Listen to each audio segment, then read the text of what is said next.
We're required to prove that sine x over 1 minus cosine x plus 1 minus cosine x over sine x is equals to 2 cosecant x. Okay, so we're required to prove that the left hand side is actually equals to the right hand side. Okay, so for the left hand side, you realize that there are actually two different fractions, which is sine x over 1 minus cosine and 1 minus cosine over sine x. This is actually two different fractions.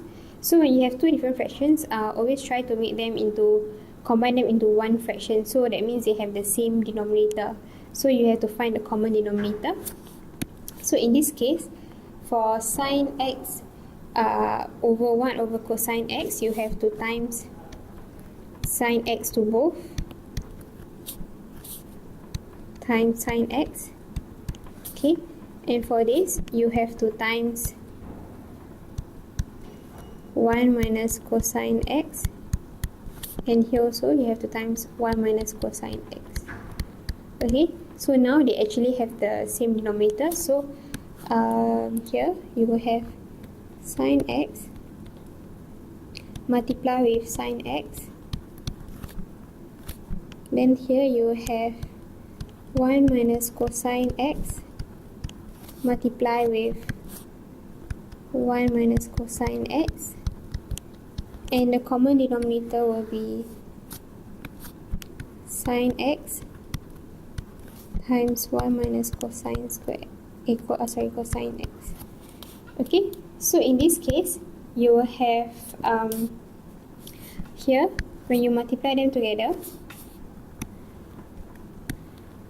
you have sine square x. So here you have sine square x, and here you have plus 1 minus cosine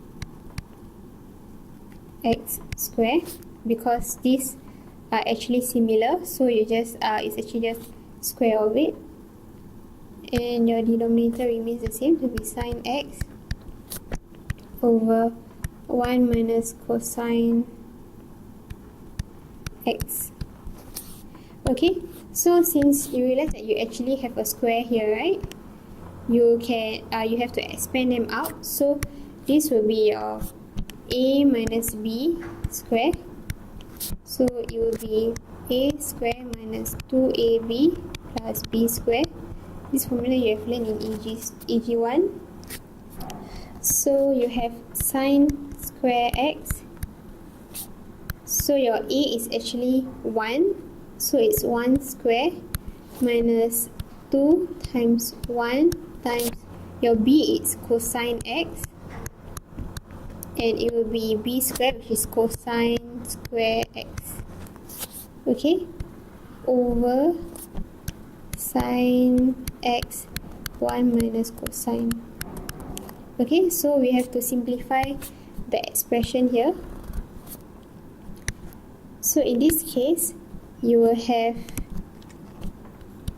sine square x plus 1 minus 2 cosine x plus cosine square x over sine x 1 minus cosine x. Okay, we don't change the denominator will remain the same. Okay, so in this case you realize that you have sine square x and you also have plus cosine square x. So you can use this formula here, which is found in your formula sheet, that sine square x plus cosine square x is actually equals to 1. So you can replace sine square x plus cosine square x is equals to 1. So here we just 1 plus 1 minus 2 cosine x over sine x times 1 minus cosine x. Okay, so you will, because 1 plus 1 is actually equals to 2, here you can add numbers up, so you have 2 minus 2 cosine x, then here you have sine x 1 minus cosine x. Okay, then you realize, right, here you actually have a common a common factor, you can actually take it out. So it will be equal, yeah, we'll continue it here, sorry. So it will be, if you take the common denominator out, so it will be 2. Then you're left with 1 minus cosine x. Okay, and you will have sine x 1 minus cosine x. Okay, then you realize that you actually have a common factor here, so you can cancel this out, and then you can cancel this out also. So this is your common factor, so you're left with, then you're left with 2 over sine x, which is 2 times 1 over sine x, and 1 over sine x is actually cosecant x, so you can just replace this whole expression with cosecant x. So you have 2 cosecant x. Okay, because cosecant x, wait,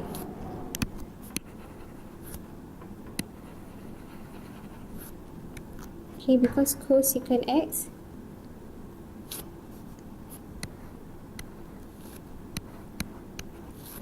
is actually equals to 1 over sine x. So you replace this with cosecant x. So we have proved this to be the right hand side.